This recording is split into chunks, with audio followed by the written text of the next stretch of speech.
Hello everyone, welcome to MBA Karo. So today is September Sprint class 20th and आज की class में हम करेंगे पैरा समरी. ठीक है, पहले समझते हैं पैरा समरी होता क्या है.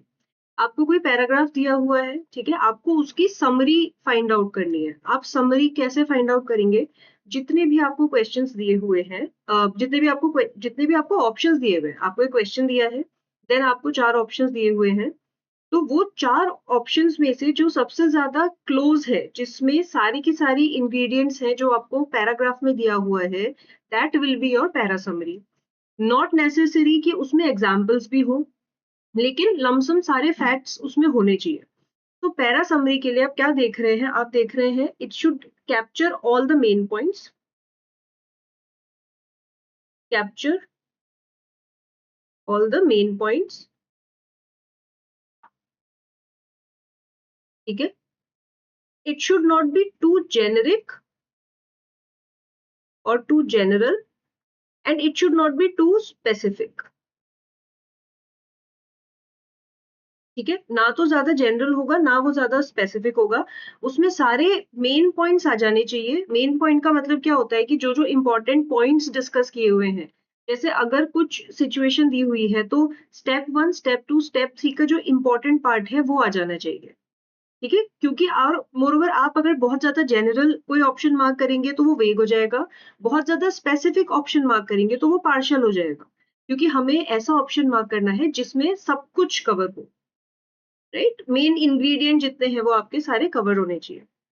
ये बेसिक कॉन्सेप्ट है पैरा समरी का. इसी कॉन्सेप्ट को आगे बढ़ाते हुए हम क्वेश्चंस भी सॉल्व करेंगे, हम समझेंगे भी. जैसे ऐसे not too general not too specific, वो भी हम अभी समझ लेंगे. ठीक है, now first things first, if you have not yet, please subscribe to our channel because September Sprint hai, you would not want to miss any of the videos, and this is one of the very important series.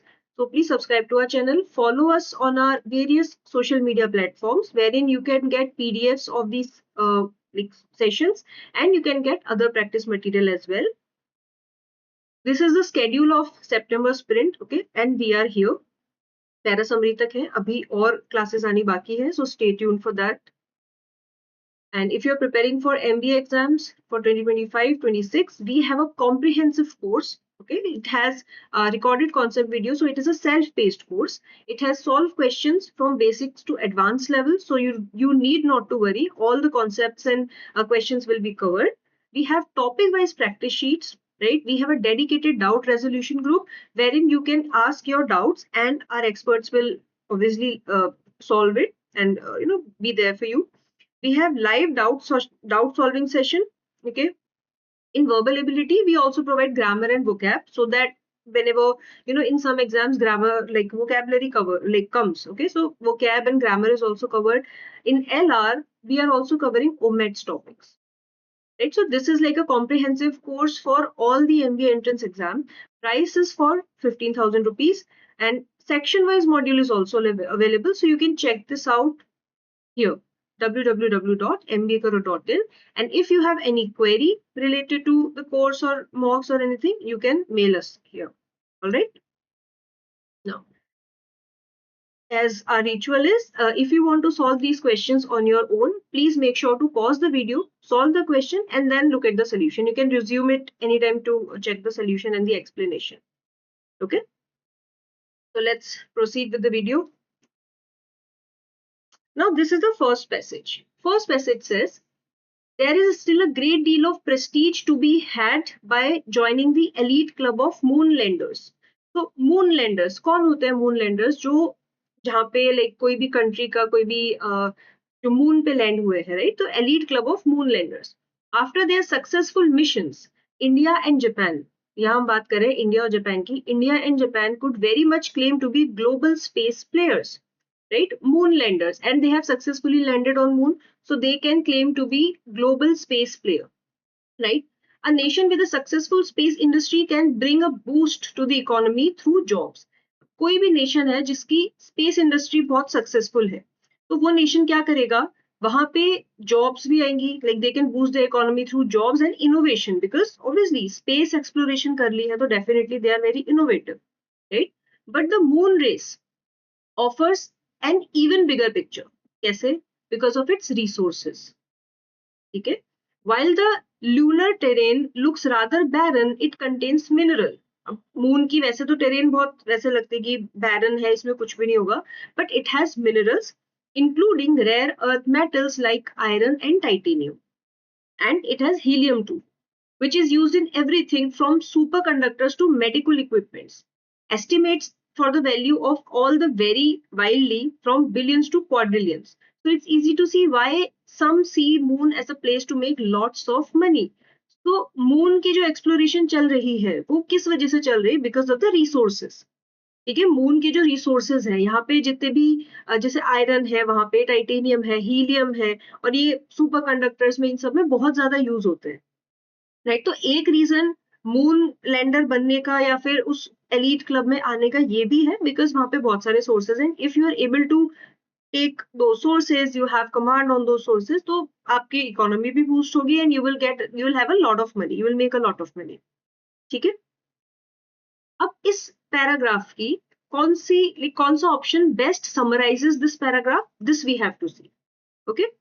Now, option 1 says being a major space player can help create jobs and innovation.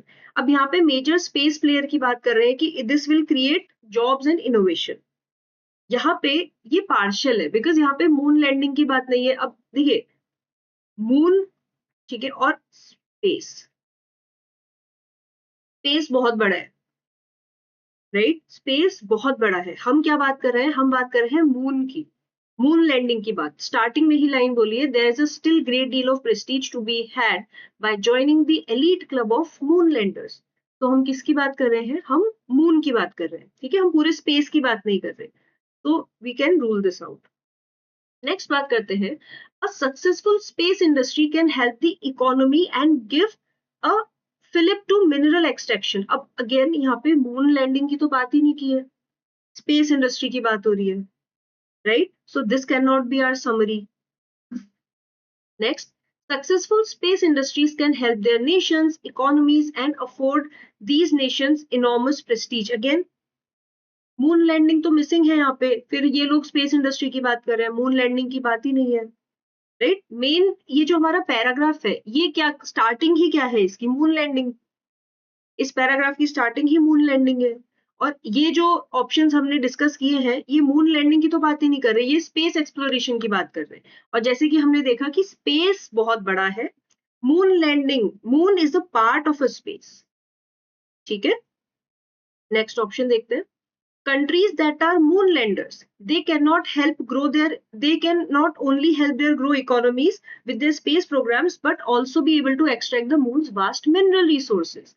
मूनलैंडर जो country है, correct है, दिया हुआ है. They can not only help grow their economies with their space program but also able to extract moon's vast mineral resources. क्या दिया है यहाँ पे कि ये जो चीजें हैं, but the moon race offers even bigger picture, कि आप स्पेस इंडस्ट्री में आ रहे हैं, जॉब्स मिल रही है, इनोवेशन हो रही है, बट इसमें एक और बिगर पिक्चर है. क्या बिगर पिक्चर है? इसके रिसोर्सेस. ठीक है.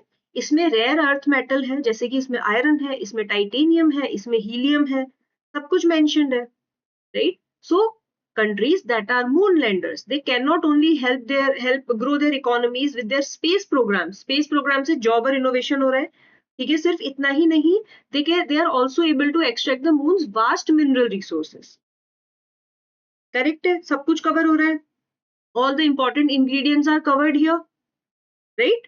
तो the correct summary would be option D, क्योंकि बाकी सारे ऑप्शंस में मून लैंडिंग ही मिसिंग है, मेन इंग्रेडिएंट जो है इस पैराग्राफ का, राइट. हम मून लैंडर्स की बात कर रहे हैं, हम बाकी पूरी स्पेस एक्सप्लोरेशन तो बहुत बड़ी है, उसमें कुछ भी हो सकता है.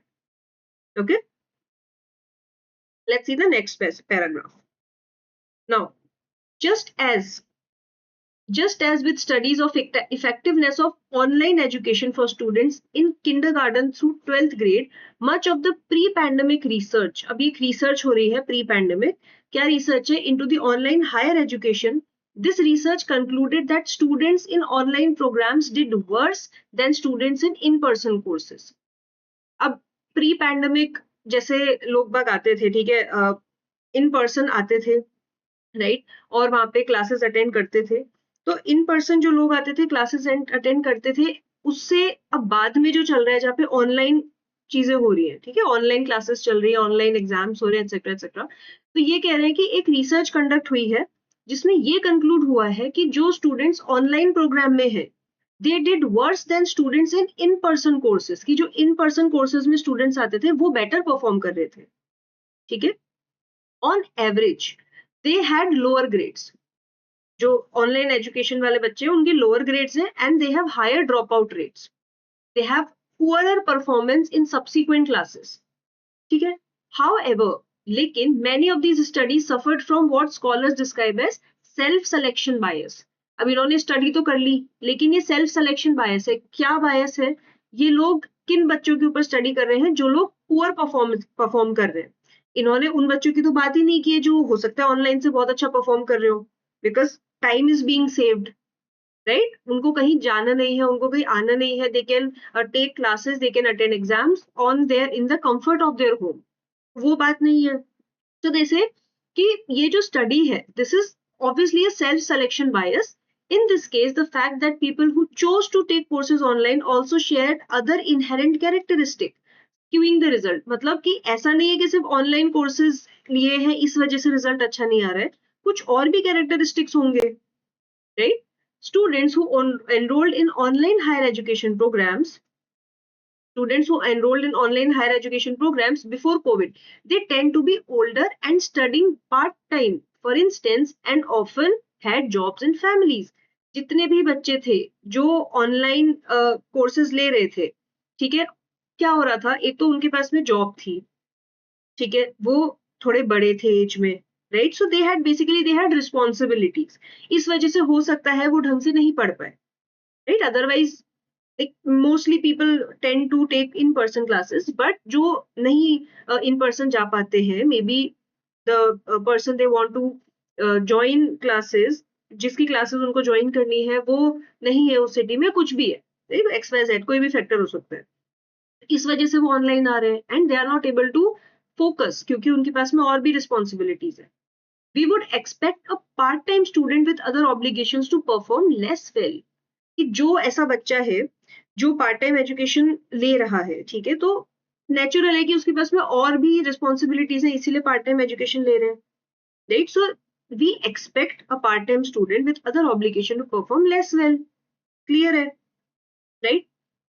अब देखते हैं क्या कौन से ऑप्शंस प्रॉपरली समराइज करते हैं।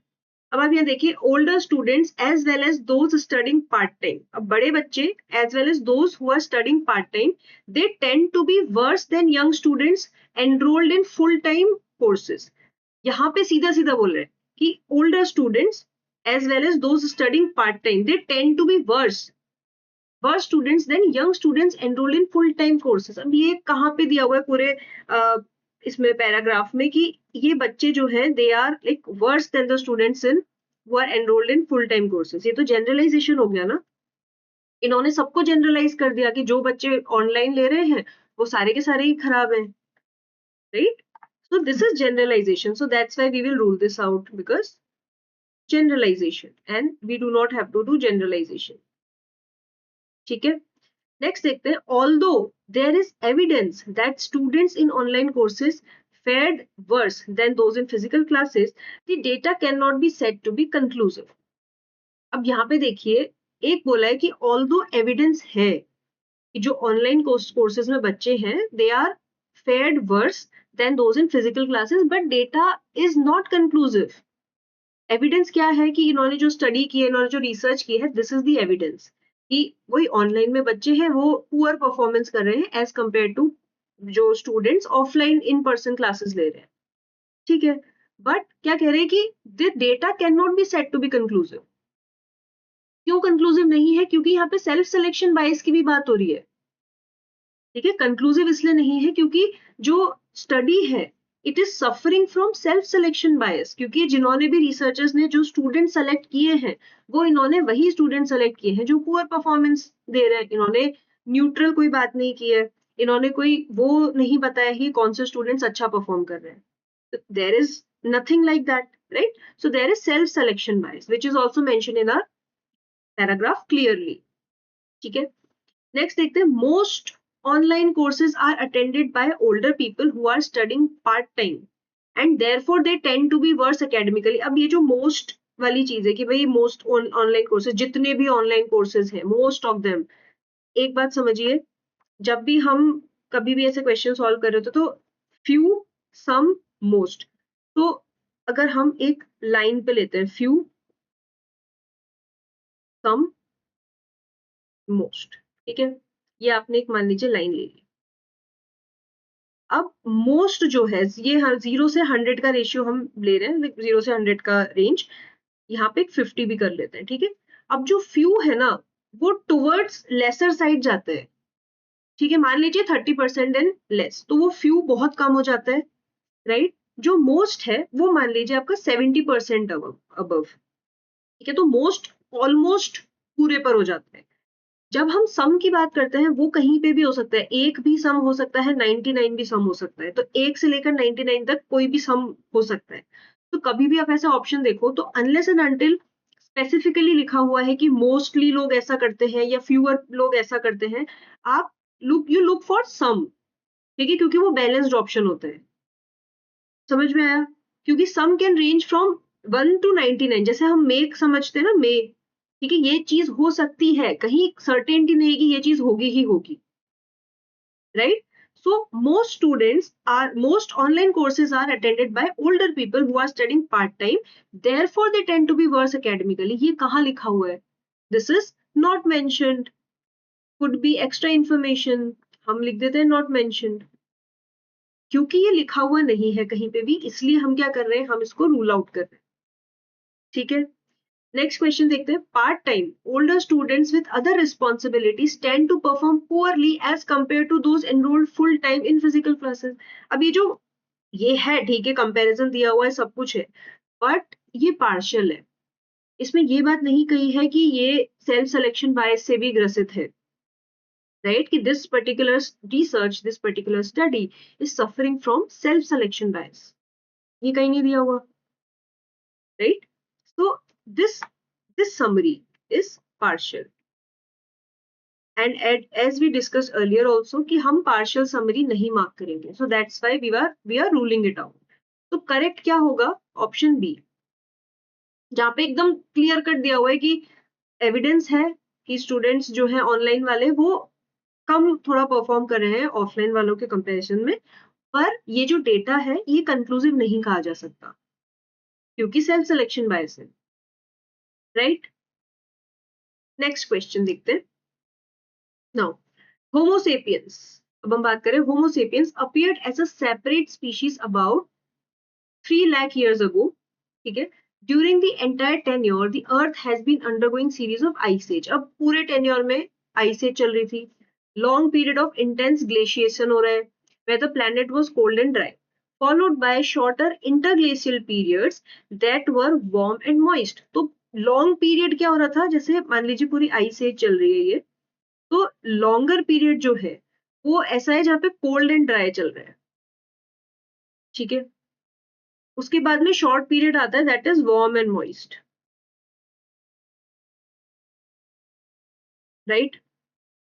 Next, through out most of these 300 millennia human beings existed as bands of nomadic hunter and gatherers. तो पहले human beings were basically hunter and gatherers, right? It was only after the ice melted, अब जब ice melt हो गई at the beginning of the current interglacial period that we humans invented a new way of being human. जब ice melt हो गई तब humans ने एक नई चीज invent की of being human, क्या थी वो? Farming. It was indeed a revolution. ये जो farming invent हुई थी, it was indeed a revolution, changing every aspect of human being. मतलब being human, sorry, changing every aspect of being human, कि आप कैसे आप human है, you have a lot of capabilities, you can do a lot of things, ठीक है। तो changed every aspect of being human, from how many people we might see in our lifetime to how we spend those lifetime, ठीक है, कितने लोग हम देख रहे हैं, कैसे हम वो लाइफ टाइम जो है वो स्पेंड कर रहे हैं। तो अगर आप फार्मिंग कर रहे हैं तो उस समय में जब और कुछ नहीं था पता, तो फार्मिंग करना was also a good deal, क्योंकि आप खुद का खाना खुद उगा पा रहे हैं, आपको कहीं जाके हंटिंग और गैदरिंग करने की कोई ऐसे जरूरत नहीं है, राइट? नाउ पहली बात करता है option, homo sapiens emerged 300,000 years ago or 3 lakh years ago, immediately began farming, leading to rapid societal changes during the ice age.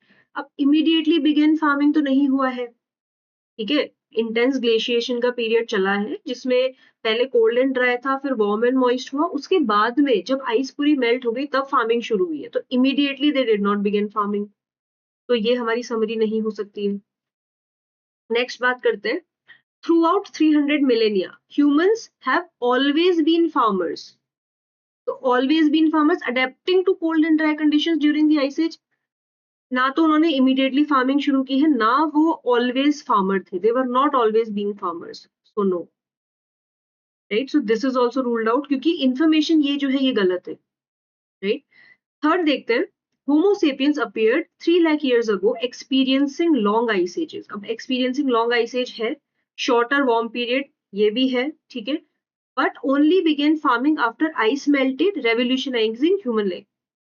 सारी चीजें जो है हमारे इंग्रेडिएंट दिए हुए हैं पैराग्राफ में वो कंप्लीट हो रहे हैं, फुलफिल हो रहे हैं, ठीक है। नेक्स्ट ऑप्शन देखते हैं, Homo sapiens appearing 3 lakh years ago were mostly stationary during ice ages, only turned to nomadic lifestyles when ice melted, leading to farming। नहीं, इसमें लिखा हुआ है कि पहले ये लोग nomadic hunters and gatherers थे, उसके बाद में जब ice melt हुई तो उसके बाद में उन्होंने farming शुरू की है। It's not that ice melted, they turned to nomadic lifestyle and that led to farming। नहीं है ऐसा, गलत इंफॉर्मेशन है, right? So we will rule this out। तो the correct summary would be option C, कि भाई 3 लाख पहले जो हमारे होमोसेपियंस थे वो अपीयर हुए हैं, फिर उन्होंने लॉन्ग आइस एज एक्सपीरियंस की, शॉर्टर वार्म पीरियड एक्सपीरियंस किया, और जब आइस मेल्ट हो गई तब उन्होंने फार्मिंग शुरू की, एंड दैट रेवोल्यूशनाइज्ड ह्यूमन लाइफ। सब कुछ कवर हो गया, ठीक है।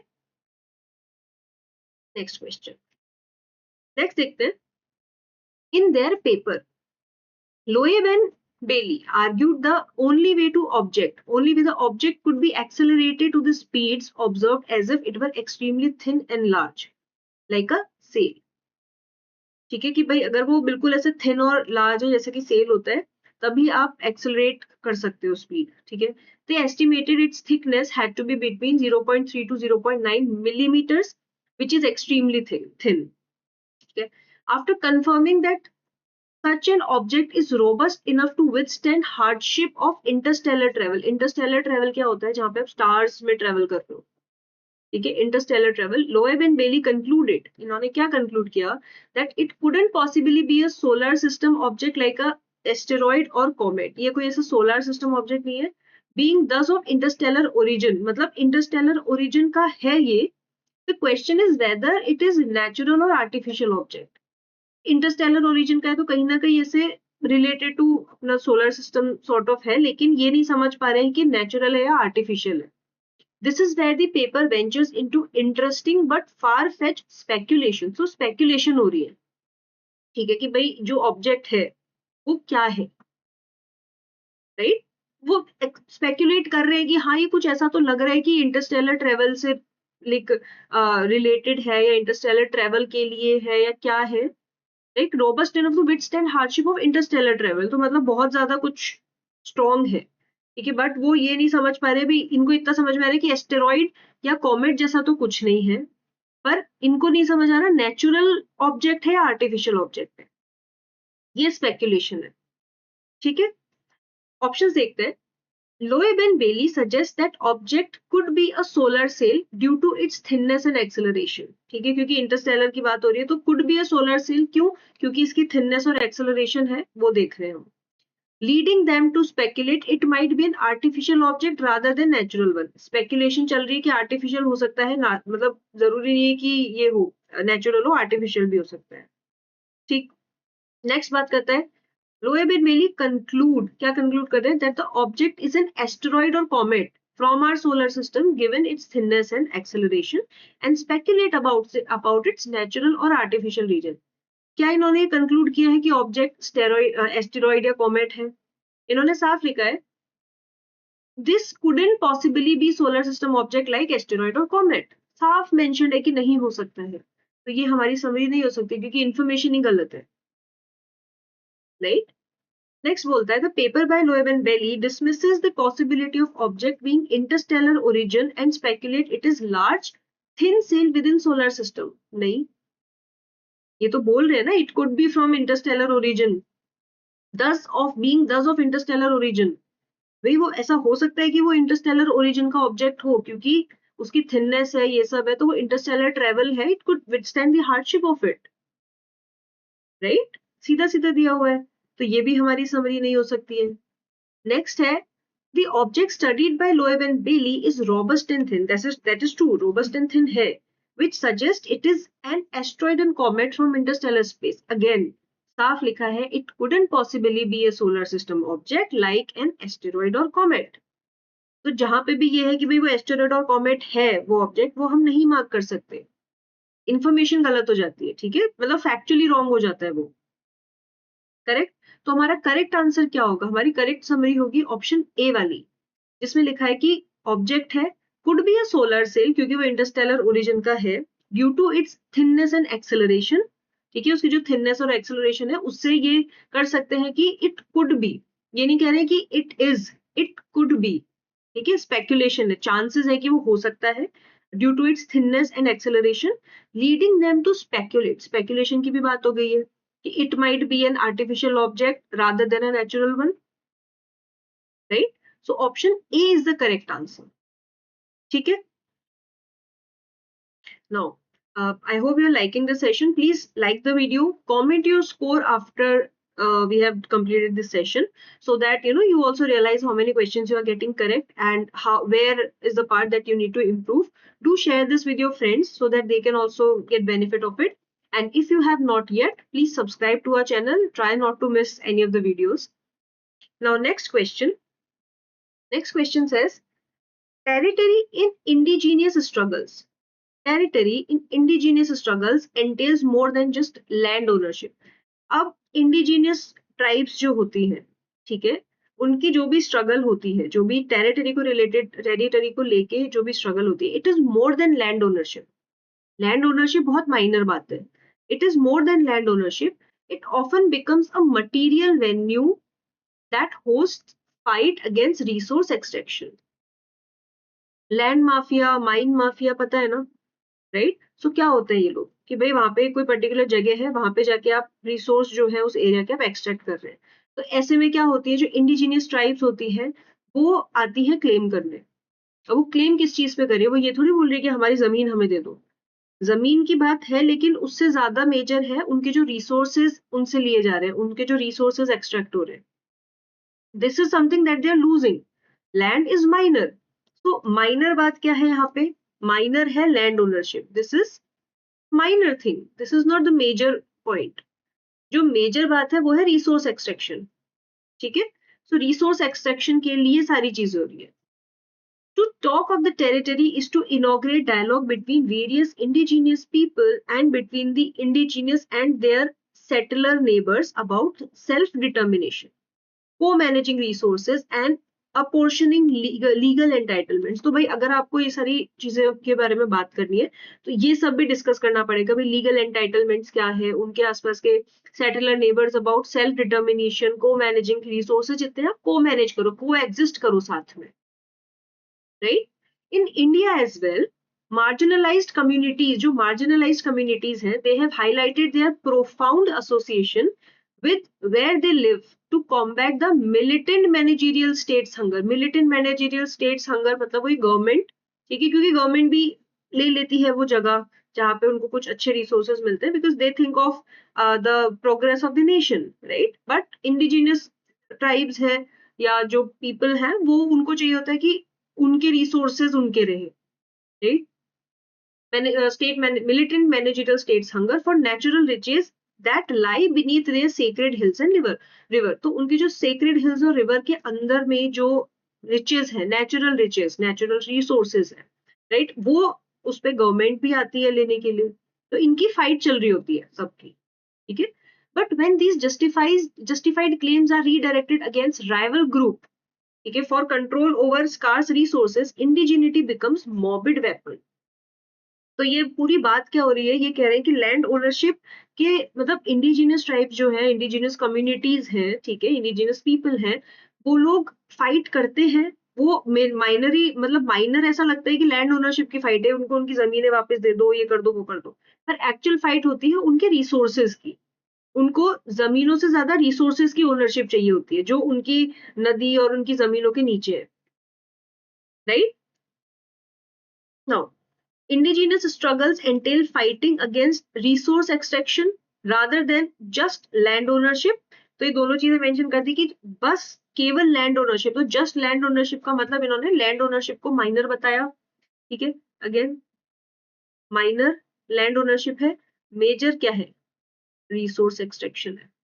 But this struggle is exacerbated by rival groups fighting for control over resources by claiming indigeneity। ठीक है, ये स्ट्रगल बहुत और ज्यादा एग्रावेट हो जाती है और ज्यादा बढ़ जाती है by rival groups who are fighting for control over resources by claiming indigeneity. ठीक है, next, indigenous struggles are not for land ownership or resource extraction from their land but rather for dominance amongst the other indigenous groups। कि भाई जो indigenous struggle है, ये लोग कह रहे हैं कि ये लैंड ओनरशिप या रिसोर्स एक्सट्रैक्शन के लिए है ही नहीं, it is for dominance among other indigenous group. तो ये तो दिया ही नहीं है डोमिनेंस की बात, कि भाई दूसरे इंडिजिनियस ग्रुप में डोमिनेंस चाहिए। And moreover it is clearly mention कि लैंड ओनरशिप की नहीं है, रादर रिसोर्स एक्सट्रैक्शन की स्ट्रगल है, right. So we will rule this out. Next क्या बोल रहा है, नेक्स्ट कहता है struggle for indigenous groups, it is mainly against the state, mainly against the state that wishes to appropriate resources from their lands। No, it is not mainly against the state, ऐसा कहीं नहीं लिखा कि mainly state के against में, right। So this information, this is factually wrong। ठीक है, next बात करते हैं, scarce resources compel indigenous communities to use their indigeneity as a gruesome tool for claiming ownership of these resources। compel वाली जैसी कोई बात नहीं है, ना ही कोई ऐसा gruesome tool वाली चीज कोई हो रही है, ठीक है। तो करेक्ट हमारी जो समरी है, जो जो एक सेंटेंस में पूरा पैराग्राफ समराइज करे, दैट इज ऑप्शन ए। इन्होंने पूरा क्लियरली मेंशन कर दिया कि भाई रिसोर्स एक्सट्रैक्शन मेजर है, लैंड ओनरशिप माइनर है, और ये स्ट्रगल जो है वो और बढ़ जाती है जब दूसरी इंडिजिनियस ग्रुप्स हैं, जो राइवल ग्रुप्स हैं, वो इंडिजिनिटी क्लेम करने के लिए आ जाते हैं। ठीक है, जैसे लास्ट में लिखा है ना कि but when these justified claims are redirected against rival groups for control over scarce resources, indigeneity becomes morbid weapon, right? So this is the option that covers all the points mentioned in the paragraph। I hope आपको अब समझ में आ रहा होगा कि जो सारे points cover करने हैं पैराग्राफ में, वो कैसे करने हैं, राइट, कैसे सारे पॉइंट्स कवर हो रहे हैं। ठीक है, next question. The idea that many people considered highly educated and successful, many people considered highly educated and successful are actually completely uneducated work beasts requires a definition of educated that excludes instrumental motives। ये कह रहे हैं अभी तक जिनको हम highly educated मान रहे हैं, वो actually they are completely uneducated work beast, वो लोग हैं जो काम कर रहे हैं। ठीक है, they require definition of educated that excludes instrumental motives. as soon as as soon as you are studying as a means to the end of wealth or prestige, you are no longer pursuing an education। अब ये चीज समझिएगा, बहुत simple सी बात है कि अब जैसे आप लोग पढ़ रहे हैं, आप लोग मेहनत कर रहे हैं, ठीक है, क्यों पढ़ रहे हैं, क्यों मेहनत कर रहे हैं, अच्छे कॉलेज में जाने के लिए। क्या क्राइटेरिया होता है अच्छे कॉलेज का, या तो उसका नाम हो बहुत बड़ा, ठीक है, या आप वहां पे जाके अच्छा पैकेज ले, ये क्राइटेरिया है। ये कह रहा है कि अगर आप जो आप पढ़ रहे हैं उसका मीन्स है एंड ऑफ वेल्थ और प्रेस्टीज, मतलब कि एंड मीन जो है वो वेल्थ और प्रेस्टीज है, कि भाई या तो आपको ऐसे वेल्थ मिले, बहुत ज्यादा पैसा कमाना है, प्रेस्टीज मिले, बहुत बढ़िया कॉलेज है, टॉप मोस्ट कॉलेज में जाना है, प्रेस्टिजियस कॉलेज है।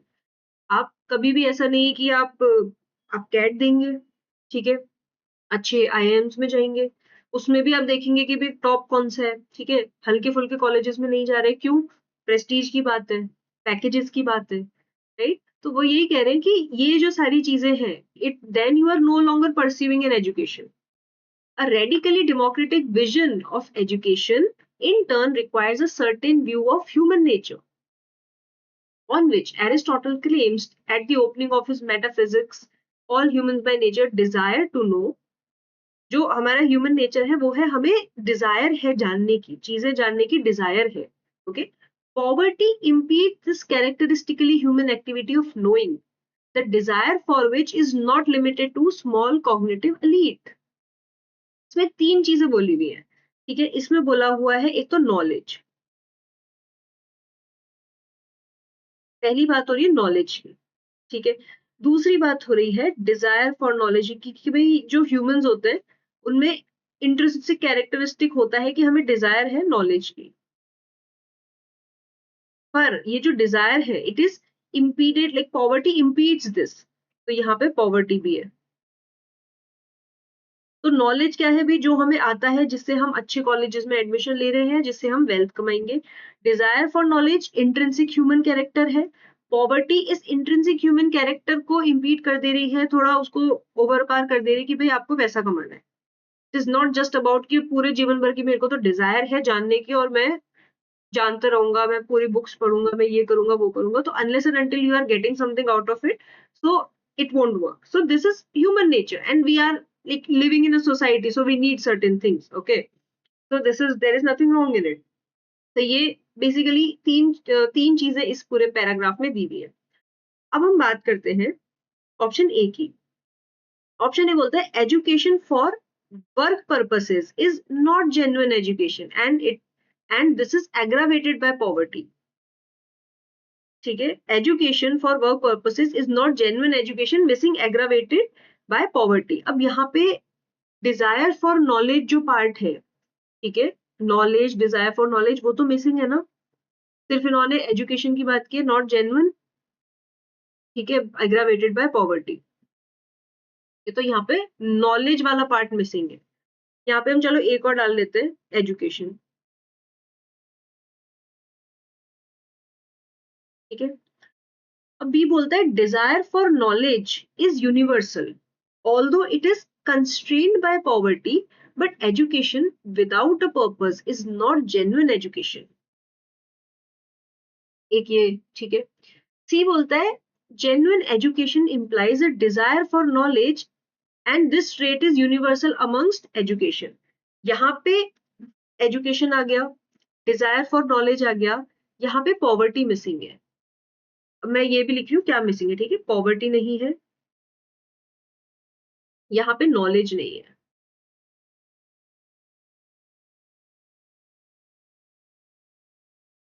ठीक है. तो ये समझ में आया. इधर पॉवर्टी नहीं है, इधर नॉलेज नहीं है. डी देखते हैं. Education for a particular purpose is not education but rather knowing for the sake of knowing, and although this trait is universal among human beings, restricted by poverty. यहाँ पे education आ गया, यहाँ पे knowledge आ गया, knowing for the sake of knowing, यहाँ पे poverty आ गया. तो तीनों चीजें इधर आ रही है. डिजायर फॉर नॉलेज, नॉलेज आ गया, पॉवर्टी इधर भी आ गया, एजुकेशन इधर भी आ गया. तो तीनों चीजें तो बी में भी आ रही है. ठीक है. बी और डी हम कह सकते हैं थोड़ा सा क्लोज ऑप्शन हो जाते हैं, पर डिफरेंस क्या है बी और डी में ये समझते हैं. बी क्या कह रहा है, desire for knowledge is universal although it is constrained by poverty, but education without a purpose is genuine education. अब यहाँ पे इसने बोले विदाउट अ पर्पस है एजुकेशन, पर एक्चुअल क्या हो रहा है इधर, एंड ऑफ वेल्थ और प्रेस्टीज. रेडिकल डेमोक्रेटिक व्यू इसमें कुछ ऐसा है क्या, कंप्लीटली अनएजुकेटेड वर्क बीस्ट है ये. तो यहाँ पे बोला जा रहा है कि एजुकेशन जो है वो पर्पस है. एक क्या पर्पस है, वेल्थ या प्रेस्टीज. राइट. सो यहाँ पे ये जो चीज लिखी है ना, with constraint by poverty without a purpose, without a purpose गलत है. यहाँ पे दिया हुआ है कि एक पर्टिकुलर कोई तो भी पर्पस है एजुकेशन का. ठीक है. नॉलेज का, एजुकेशन का, जितना भी हम गेन कर रहे हैं, कोई तो पर्पस है. तो यहाँ पे भी education for a particular purpose. Particular purpose क्या हो जाता है, पैसा, वेल्थ, प्रेस्टीज. ठीक है. ये समझ आया. सो करेक्ट आंसर अपना हो जाता है option D. Correct summary is option D. B और डी क्लोज थे पर दोनों में डिफरेंस था. क्लोज क्यों थे, क्योंकि सारी चीजें बी में भी थी, सारी चीजें डी में भी थी, बट कुछ फैक्चुअल एरर थी. ठीक है. नेक्स्ट क्वेश्चन पे आते हैं. Now next question says stress in moderation is not harmful but motivating. अगर आप मॉडरेट स्ट्रेस में हैं तो it is not harmful but it is motivating. ठीक है. Cortisol is a stress hormone.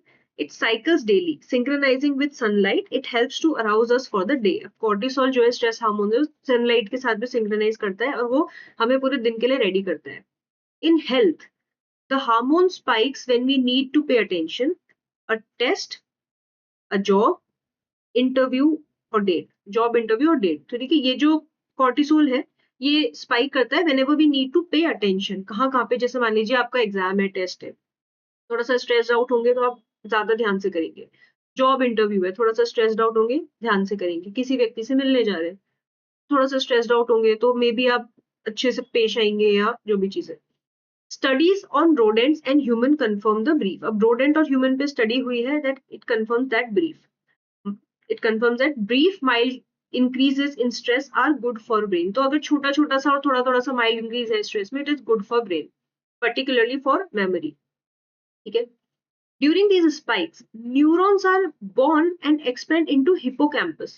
अब hippocampus क्या होता है? Hippocampus is a seahorse-shaped finger of tissues responsible for forming new memories and understanding 3D shapes. Okay. Hippocampus होता है brain का वो पार्ट जहाँ पे मेमोरीज बनती है. ठीक है. As simple as that. इसमें कोई बहुत ज्यादा इन डेप्थ जाने की जरूरत नहीं है बिकॉज हमें यहाँ पे खुद को एजुकेट नहीं करना है ब्रेन के पार्ट्स के बारे में. इतना समझ लीजिए हिपोकैम्पस एक ब्रेन का पार्ट होता है. ठीक है. Looks like a sea horse और ये नई मेमोरीज या मेमोरीज फॉर्म करने के काम में आता है. ठीक है. Forming new memories and understanding 3D shapes and rodents learn better. So मतलब ह्यूमन और रोडेंट्स पे ये हुआ है, एक्सपेरिमेंट हुआ है, तो भाई रोडेंट्स ने अच्छा परफॉर्म किया, इसका मतलब ह्यूमंस भी कर लेंगे. The student who gets stressed while studying are more alert and remembers more than the one who feels no urgency up to a point. कि भाई अब आपका एग्जाम है, नवंबर में एग्जाम है, अक्टूबर तक आप चिल बैठे हुए कि अरे कोई बात नहीं, बढ़िया, अभी तो टाइम है, टाइम है, टाइम है. अब अक्टूबर तक आप चिल बैठे हैं तो क्या परफॉर्म करेंगे? एक महीने में तो नहीं हो सकती इतनी सारी प्रिपरेशन, राइट? अब जो व्यक्ति थोड़ा सा स्ट्रेस आउट है, वो ऐसे सोच रहा है कि नहीं यार जनवरी से ही उसने मतलब प्रिपरेशन में लग गया है, वो इंसान थोड़े थोड़े थोड़ा थोड़ा करते चल रहा है, जेन्युइन है कि वो इंसान ज्यादा अच्छा परफॉर्म करेगा. There is no rocket science in this. Simple सी बात है. ठीक है.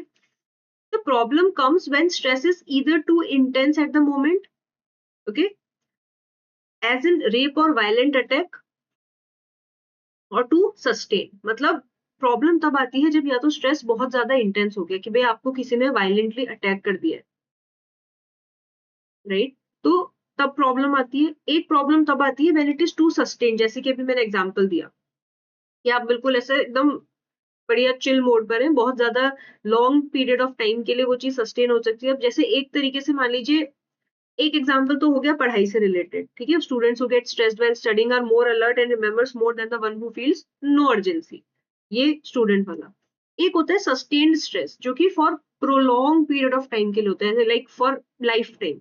वो हो जाता है पॉवर्टी, या फिर किसी को नेग्लेक्ट हो रहा है, या फिर कोई चाइल्ड अब्यूज का लाइक शिकार है कोई बच्चा. तो उस केस में क्योंकि वो मतलब बहुत ज्यादा ही मतलब देख रहा है वो कि हाँ यही चलता आ रहा है, तो उस टाइम पे भी वो भी दिक्कत वाली है. Right? तो दो दो दो सिचुएशन प्रॉब्लमेटिक है. या तो स्ट्रेस बहुत ज्यादा इंटेंस है, या फिर वो बहुत ज्यादा सस्टेन हो चुका है. ठीक है. नाउ इसमें हम देखते हैं कि हमें समराइज कौन सा ऑप्शन करते हैं. Option A says stress is harmful only in extreme situation, does not affect daily activities like studying or job interviews. इसमें does not affect, it is affecting. अब पॉजिटिव है नेगेटिव है, इट इज अफेक्टिंग, क्योंकि आप study कर रहे हैं, आप जॉब इंटरव्यू के लिए जा रहे हैं, we need to pay attention. तो ऐसी सिचुएशन में क्या होगा? You might perform better. तो इट इज अफेक्टिंग, ऐसा नहीं है डज नॉट अफेक्ट, अफेक्ट हो रहा है, right? Next says brief spike in stress hinder memory formation in the hippocampus, while chronic stress is more detrimental. Brief spike in stress, यहाँ पे clearly लिखा हुआ है कि हिप्पोकैम्पस में जब स्पाइक होते हैं तो neurons are born, they expand in hippocampus. ठीक है. तो ये तो ऐसा तो है नहीं कि मेमोरी फॉर्मेशन हिंडर हो रही है, in fact they are forming new memories. ये भी गलत है. नेक्स्ट देखते हैं, stress can be a double edged sword, moderate stress can help us focus and learn, too much stress can be damaging. ये एक चीज है जिसमें डबल एज स्वॉर्ड की भी बात कर ली कि अच्छा भी है बुरा भी है। ये भी बता दिया कि अगर मॉडरेट है स्ट्रेस तो हमें हेल्प करेगा फोकस करने में और चीजें याद करने में, बहुत ज्यादा है तो वो डैमेजिंग होगा।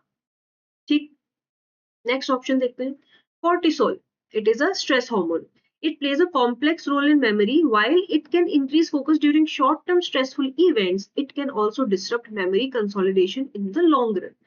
अब यहाँ पे cortisol की बात हो रही है तो this option is too specific, क्योंकि cortisol की बात हुई है but not in the entire paragraph. The paragraph is about stress being double edged sword, सिर्फ कॉर्टिसोल नहीं। तो क्या था, क्या डिस्कस किया था कि टू जनरल नहीं होना चाहिए, टू स्पेसिफिक नहीं होना चाहिए। ठीक है, तो this is also ruled out. तो करेक्ट आंसर हमारा क्या बचता है, ऑप्शन सी, ये डबल एज सॉर्ड है। मॉडरेट स्ट्रेस जो है वो अच्छा है और बहुत ज्यादा स्ट्रेस है तो वो डैमेजिंग है। ठीक है, नेक्स्ट क्वेश्चन देखते हैं। Now, cultures from ancient world not only had unique gods and monsters but unique narrative traditions also। अब पुराने टाइम की बात करें कि एंशियंट वर्ल्ड में जो कल्चर था उसमें यूनिक गॉड्स और मॉन्स्टर्स तो थे, उसमें नैरेटिव ट्रेडिशन भी था। ठीक है, Indian narrative forms are radically different from western forms. तो इंडियन नैरेटिव फॉर्म्स जो है वो बहुत ज्यादा अलग है वेस्टर्न फॉर्म से। Seeger writes, watch a Bollywood movie, one moment it is the film, one moment the film is a romance, then thriller, then musical, then martial arts movie, confusing from a western audience, confusing for a western audience but natural for Indian audience। अब आपने देखी होंगी, I'm sure आपने Hollywood movies भी देखी होंगी, आपने Bollywood movies भी देखी होंगी, राइट। सो बॉलीवुड मूवीज में सब कुछ होता है, उसमें लड़ाई झगड़ा भी चल रहा है, उसमें गाने भी चल रहे हैं, उसमें रोमांस भी चल रहा है, उसमें थ्रिलर भी है, everything is there in one movie.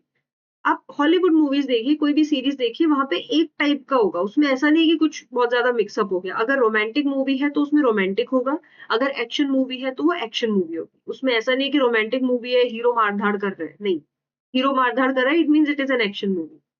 Okay, so this, he defines those narratives form as eminently comfortable with complexity, non-linearity, non-binary nature of being। तो वो एकदम कॉम्प्लेक्स है, वो नॉन लीनियर है, वो नॉन बाइनरी है। Where heroes journey deals in duality, with the protagonist abandoning one world view in favor of the other, defeating the dragon or being defeated by it। Indian stories shaped by Hinduism and Buddhism, they do not typically present their conflict in the framework of choice। ठीक है, सब बता दिया, बहुत chaotic होती है, कुछ भी चल रहा होता है। ठीक है, so now, let's see which option summarizes this. Option A says Bollywood movies showcase the confusing nature of Indian narratives, which are full of action and adventure compared to simpler Western narratives। अब ठीक है, ये mention किया है, narratives जो है बहुत ज्यादा एक्शन और एडवेंचर वाले होते हैं, बट इसमें कोई पार्ट मिसिंग है। तो बुद्धिज्म हिंदुइज्म की भी बात है, that is missing, so it is partial, does not cover every aspect of the paragraph given. Next है, Indian narratives influenced by Hinduism and Buddhism, they are complex, they are non-linear, non-binary, unlike dualistic and linear Western narratives।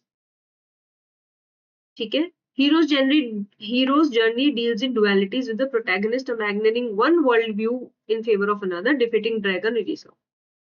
इसमें क्या है, Indian narratives Hinduism Buddhism से influence है, complex है। ठीक है, और जो वेस्टर्न नैरेटिव्स है वो डुअलिस्टिक होते हैं थोड़े और लीनियर होते हैं, यहाँ पे ऐसा नहीं है। तो इसमें दोनों चीजों की बात हो गई, करेक्ट ना। अब जैसे इसमें क्लियरली आप ये लास्ट ये लाइन पढ़िए, where heroes journey deal in dualities with the protagonist abandoning one world view in favour of another, defeating dragon or being defeated by it. Indian stories shaped by Hinduism do not typically present their conflict in the framework of a choice. तो ऐसी framework में Indian stories नहीं होती, तो comparison हो गया, right. Option next देखते हैं, ancient cultures had unique gods and monsters and their stories reflected those unique elements। नहीं, ये तो बिल्कुल ही वेग हो गया है। सीधा सिर्फ एंशियंट कल्चर्स में यूनिगॉड मॉन्स्टर से वो बात की है, बाकी सब कुछ मिस आउट कर दिया, मूवीज के बारे में मिस आउट कर दिया, ठीक है। तो this can not be our summary. Next देखते हैं, movies present clear good versus evil conflict. तो गुड वर्सेस evil जो है वो कॉन्फ्लिक्ट है, while Indian narratives highlight the complexity of human nature and avoid simple choices। नहीं, बहुत ही वेग है। अगेन गुड वर्सेस इवल, अगर आप स्पेसिफिकली आप पैराग्राफ पढ़ेंगे तो ऐसा गुड वर्सेस इवल जैसी कोई ऐसा कुछ नहीं है कि भाई ये गुड वर्सेस इवल के ही बात करते हैं बारे में। रोमांस भी है, थ्रिलर भी है, एवरीथिंग इज देयर, बहुत सारी चीजें इन्होंने इस ऑप्शन में वेग कर दिया। तो no, correct answer option B. ठीक है, correct summary is option B. Now, if you are looking for good quality mocks at par with the exam level, you can check out our mocks. We have CAT mocks, and then we have bundle, which has all the like mocks for all the exams. We have CAT, NMAT, SNAP, ZAT, CMAT, MAT, CET, CUET, PG, MyCAT, XGMT, SRCC, GBO. Everything is covered here. Okay, so you can check this out. Prices are mentioned here. And this is the link, www.mbakaru.in. You can check these mocks out. You can take a free test. Okay. Now, do like this session, comment your scores at the end of it, and share this session with your friends, so that you can also challenge them if whether they are able to solve these questions or not. And if you have not yet, please subscribe to our channel so that you do not miss any of our upcoming videos. Okay. Now let's come to the next question. Once it became clear that the enormous energy contained in the atomic nucleus could be used to build a bomb, जब ये clear हो गया था कि जो atomic nucleus में बहुत सारी एनर्जी है, enormous energy that is there in atomic nucleus, it could be used to build a bomb, and that Nazi Germany might well be doing just that, कि भाई नाजी जर्मनी जो है वो वैसा कर सकते हैं। President Franklin Roosevelt approached a major American effort to beat them to it। उन्होंने कहा भाई अब तो इनको बीट करना ही पड़ेगा, एंड जो प्रोजेक्ट था ये Franklin approved a major American effort to beat them. It was Manhattan Project. It was to beat them. ठीक है, it came as a surprise to everyone, ये बहुत surprising था for everyone when General Leslie Groves he tapped Robert as director. So Robert को general ने director बना दिया। ठीक है, it came as a surprise. क्यों सरप्राइज था? seemingly overnight, because ये तो ओवरनाइट डिसीजन था। The ethereal young men who enjoyed reading poetry in Sanskrit became the ringleader of the most concentrated collection of brilliant minds ever assembled. Scientists summoned from around the world to a makeshift lab on a desolate New Mexico mesa, where they would build an atomic bomb to stop Hitler. अब भाई इनको पता चला कि atomic nucleus में बहुत सारी energy होती है and it can be used to build a bomb, और जो हिटलर है नाजी जर्मनी वो कर रहे हैं काम। तो जो फ्रैंकलिन रूजवेल्ट थे उस टाइम पे प्रेसिडेंट, उनके दिमाग में है कि इसको तो रोकना पड़ेगा। तो रोकने के लिए उन्होंने मैनहट्टन प्रोजेक्ट बनाया। ठीक है, मतलब एक तरीके से कह सकते हैं कि उनका एफर्ट था, ठीक है, मिशन सॉर्ट ऑफ, उसको नाम दिया मैनहट्टन प्रोजेक्ट।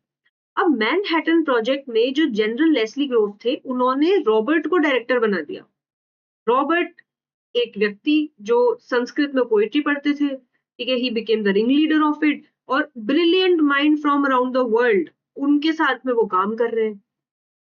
ठीक है, एंड देन उन्होंने फिर वही एक डेसोलेट न्यू मैक्सिको जगह पर एक मेकशिफ्ट लैब बनाई where they would build a atomic bomb to stop Hitler. अब एटॉमिक बॉम्ब बनाने का इनका क्या मोटिव था? हिटलर को रोकना। ठीक है, अब देखते हैं।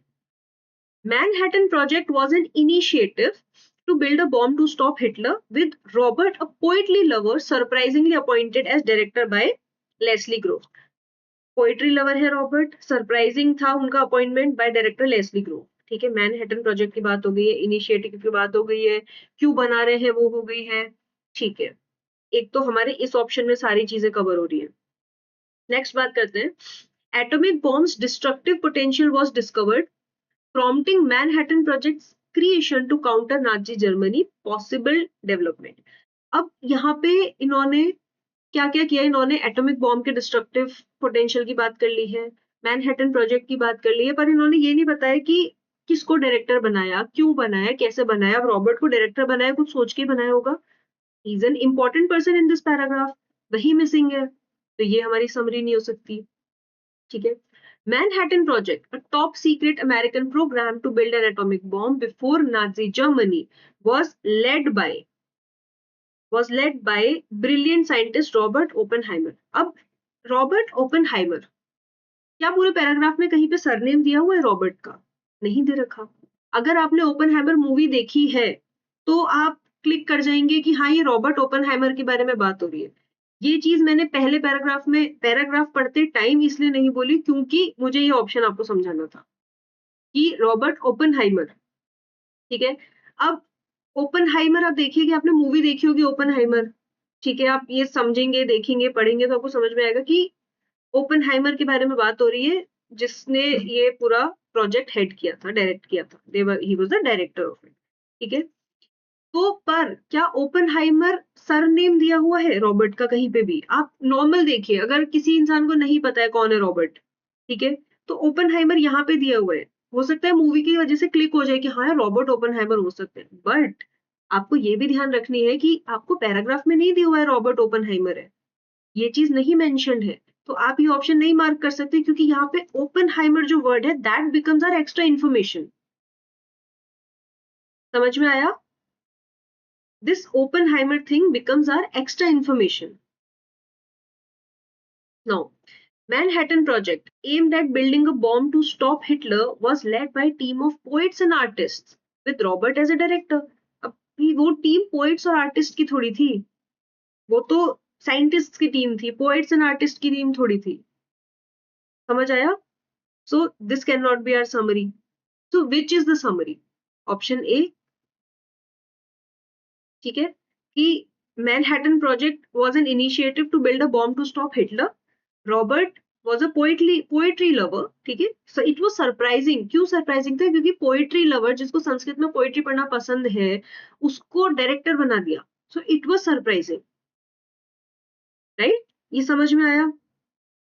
तो एक्स्ट्रा इन्फॉर्मेशन, जैसे कि ओपनहाइमर की बात हुई है, एक्स्ट्रा इन्फॉर्मेशन, मैं ये पैराग्राफ पढ़ते ही मुझे क्लिक हो गया था कि ये रॉबर्ट जो है ओपनहाइमर की बात हो रही है, but then I looked at the option here, एकदम से आई जस्ट रियलाइज कि यहाँ पे भी ओपनहाइमर है। सो दिस ओपनहाइमर, मतलब कि इन्होंने कुछ तो, मतलब एक तरीके से कह सकते हैं वर्ड प्ले किया है, माइंड गेम खेला है कि अगर सबको पता है, फटाफट आप जब क्वेश्चन पढ़ रहे होते तो एक पॉइंट ऐसा आता है जहाँ पे you tend to use your extra knowledge, but try not to do it, try to stick to whatever the question is given to you. आपको नहीं ओपनहाइमर बता रखा है, आपको नहीं मार्क करना है। आपको रॉबर्ट नहीं बता रखा है तो आपको वो रॉबर्ट नहीं मार्क करना है ऑप्शन में, क्योंकि वो एक्स्ट्रा इन्फॉर्मेशन है, वो आपका अजम्पशन है, आपको ऑलरेडी जो जानकारी है किसी चीज के बारे में, उस वजह से आप वो ऑप्शन मार्क कर रहे हैं। ठीक है, this is something that we have to avoid. Okay, next question. The average human spends at least 1/4 of their life growing up. अब कोई भी एवरेज ह्यूमन बीइंग है, हमें पता है जब हम बढ़ते हैं तो 1/4 of our life we spend in growing up. In a careful calculus of animal kingdom, this is patently ridiculous. बहुत ज्यादा है ये, ठीक है? Even most whales, longest of long-lived mammals, they spend 10% or so of their lifetime growing into leviathans. जो मतलब उतनी बड़ी whales होती हैं, वो तक सिर्फ 10% अपना लाइफ स्पैन व्यतीत करती हैं ग्रो करने में। In no other primate has the mathematics gone this wrong, but then again, no other primate has been as successful as we are in dominating the planet. भाई ठीक है, हमें लग रहा है 1/4 ऑफ द टाइम पीरियड, तो हमारा 1/4 बढ़ने में ही जा रहा है, बट प्लैनेट को डोमिनेट भी तो ह्यूमंस ही कर रहे हैं, राइट? सो एक तरीके से ये समझाया हुआ है। Could the secret, could the secret to our species success be our slowness in growing up? कि भाई हम धीरे धीरे पढ़ रहे हैं, हम चीजें समझ समझ के पढ़ रहे हैं, क्या इस वजह से भी हम सक्सेसफुल हैं? एंड इफ सो, अगर है, what possible evolutionary benefit could there be to delaying adulthood, and what does it mean for our species, for where our species is going? बोल रहे कुछ could there be evolutionary benefit for delaying, like अगर हम adulthood को delay कर दे, उससे और कुछ बेनिफिट होगा क्या एवोल्यूशन में? एंड उसका मतलब क्या है अगर हम ऐसा कर पा रहे हैं तो? Where are species going? ठीक है. Now, humans spend largest amount of life growing up. Largest amount of life तो उनका ग्रो अप में जा रहा है, हमने देख लिया, ये हमारे सीधा सीधा दिया हुआ है कि भी 1/4 जा रहा है. This factor has made humans successful and dominant over all other species on the planet. अब यहाँ पे क्या कर रहे हैं, यहाँ पे इन्होंने दे दी है certainty. I need to use it. यहाँ पे इन्होंने दे दी है certainty. पर क्या हमें कोई ऐसी certainty दी हुई है? They are very certain कि हाँ इसी वजह से humans are successful. ठीक है, पर इधर क्या लिखा है? Could, कि भाई क्या ये सीक्रेट हो सकता है? यहाँ पे से क्वेश्चन पूछा हुआ है, यहाँ पे सर्टेनली नहीं बोला हुआ है कि यही सीक्रेट है. इसमें सर्टेनिटी दे दी है, तो this can not be a summary. बात ही डिफरेंट हो गई, राइट? अगर हम ऑप्शन बी देखते हैं, the ridiculous amount of time that humans take to grow up is a signal of successful evolution. ऐसा भी कहीं सर्टेनली नहीं मेंशन्ड है कि आप अगर बहुत ज्यादा टाइम ले रहे हैं बढ़ने में तो it is a signal of successful evolution. ऐसा भी कहीं नहीं दिया हुआ.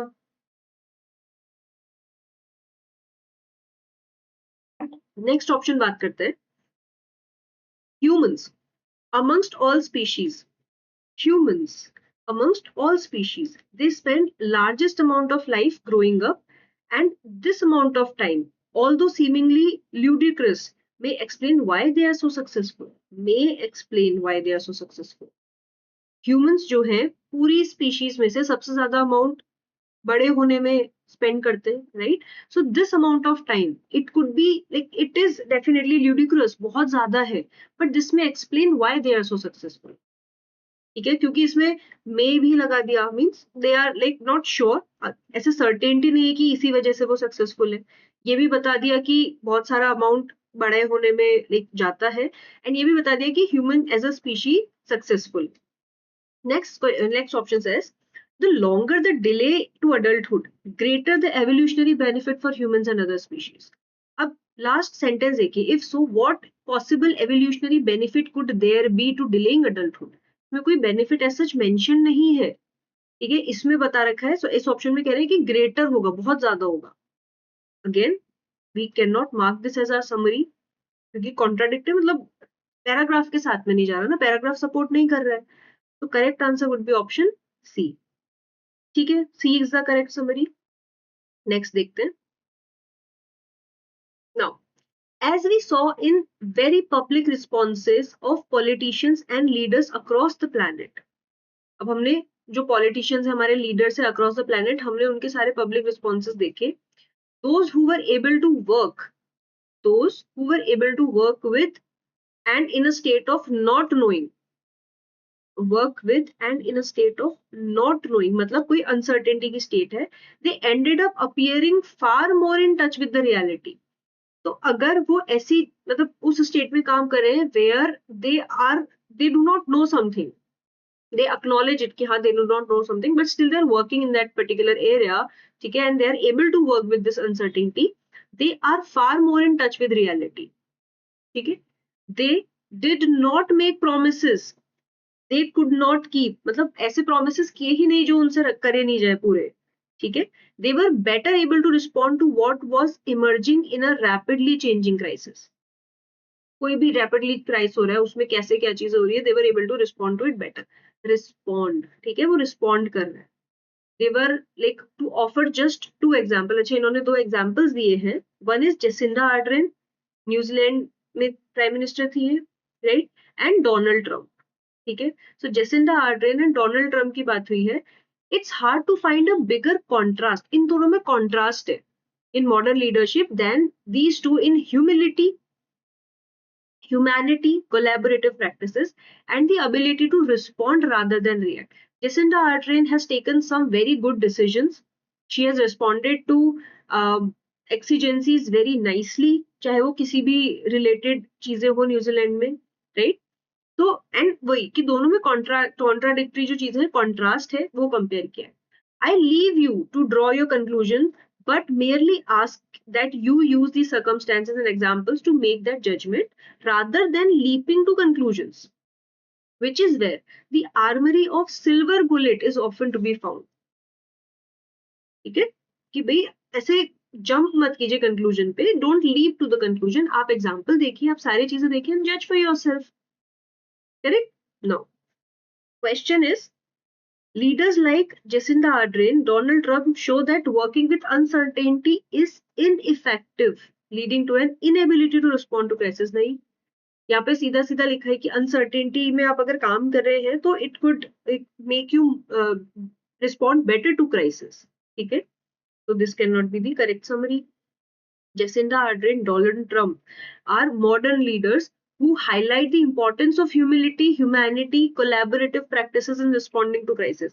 यहाँ पे डोनाल्ड ट्रंप और जेसिंडा आर्डर्न के बीच का कॉन्ट्रास्ट दिया हुआ है. ठीक है, उसमें ये नहीं बोला हुआ है कि दोनों सेम है, तो we will roll this out क्योंकि कॉन्ट्रास्ट है.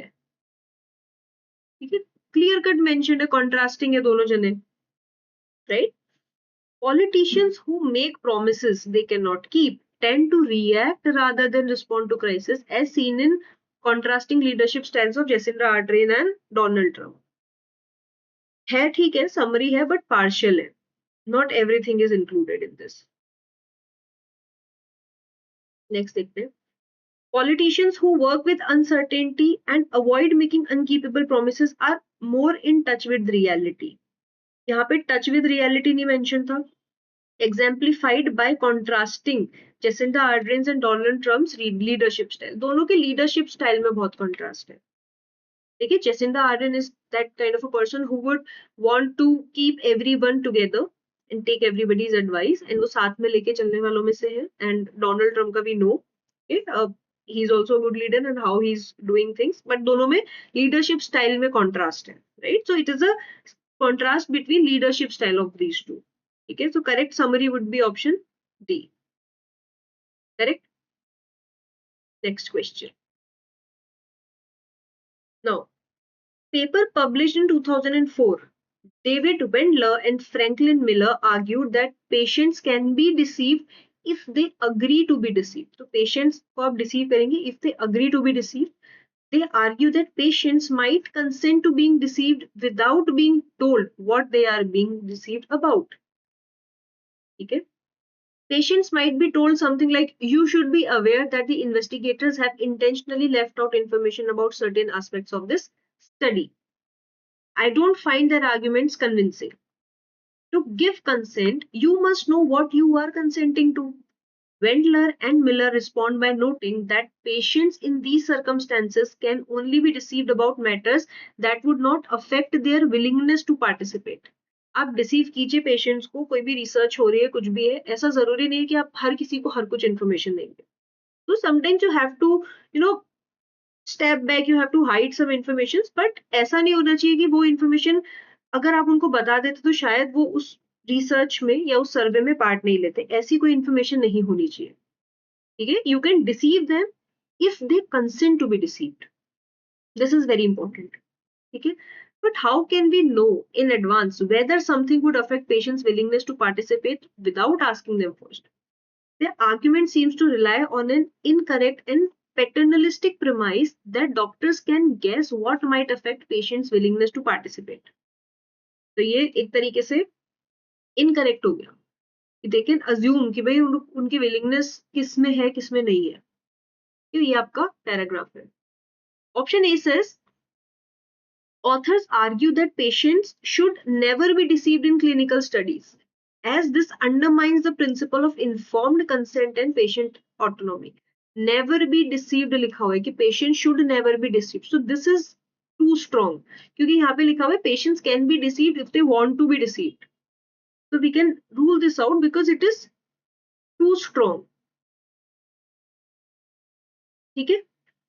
Next, Wendler and Miller argue that patient can give consent to being deceived. अच्छा, also too strong. दूसरा Wendler और Miller इसमें mention नहीं है. ठीक है, Wendler, Miller दो नाम जो हमारे पैराग्राफ में है आगे, argue that patient can give consent to being deceived in studies, but the critique highlights the issue of informed consent and questions the validity of their assumption. जो क्रिटिक है उन्होंने बोला कि भाई एक तो इन्फॉर्म्ड कंसेंट में जो इशूड है, दूसरा इनके जो अजम्पशन है वो कैसे आप मतलब किसी को कैसे पता चलेगा कि कौन सी इंफॉर्मेशन देने पर ये जो पर्टिकुलर पेशेंट है ये रिसर्च में या स्टडी में पार्ट लेगा या नहीं लेगा, right? Next, Wendler and Miller believe that patients do not need to be informed about the specifics of deception in study, but their argument fails because it disregards the importance. वो तो बोल रहे हैं कि उनको इन्फॉर्म करो, तो ये तो गलत हो गया। मिलर एंड वेंडलर तो ये तो कह रहे हैं कि दे शुड बी इन्फॉर्म्ड कि भाई आप या उनको सारी इंफॉर्मेशन होनी चाहिए। He says the passage highlights the importance of transparency in clinical studies and argues that patients should always be fully informed about all aspects of the research. Again, strong. This one is also too strong. कि सब कुछ ही बता दो, ऐसा नहीं हो सकता। कहीं कहीं ऐसा जरूरी नहीं कि आपको सब कुछ बताना रिसर्च में, ठीक है? You can keep some things to yourself, but जैसे मिलर और वेंडलर कह रहे हैं कि कुछ ऐसी चीजें आप बता सकते हैं जो उनकी विलिंगनेस को अफेक्ट ना करे। बट अगेन उसमें प्रॉब्लम ये है कि आपको कैसे पता चलेगा कि कौन सा व्यक्ति किस चीज के लिए विलिंग है, किस चीज के लिए विलिंग नहीं है। तो ये सारी चीजें जो कवर कर रहा है ऑप्शन, वो ऑप्शन बी है। दोनों के बारे में बात कर ली, दोनों की जो उनके बिलीफ थे या उन्होंने जो स्टडी की है, जो उन्होंने पेपर लिखा है उसके बारे में बात कर ली। फिर एक जो क्रिटिक है, पेपर पढ़ के उन्होंने कुछ अपना ओपिनियन दिया है, वो बता दिया, राइट? ठीक है, वो सारी चीजें भी आ गई हैं। चलो नेक्स्ट देखते हैं।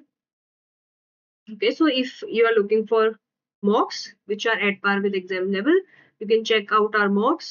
Okay, CAT mocks, and this is a bundle of all the mocks including CAT and OMETs.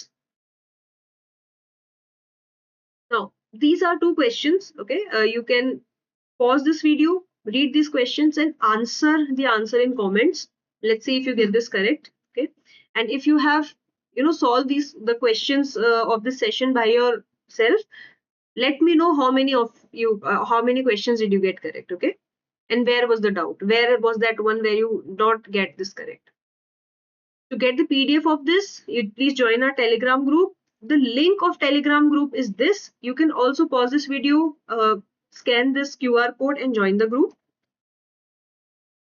I hope you like the session. Please like this session, subscribe to our channel for more such videos and more such content. Share this with your friends and make sure to comment your score at the end of every session. I hope you are doing good. I hope you are preparing well for your exams. I will see you in the next one. All the very best and keep studying hard. Thank you for attending the session.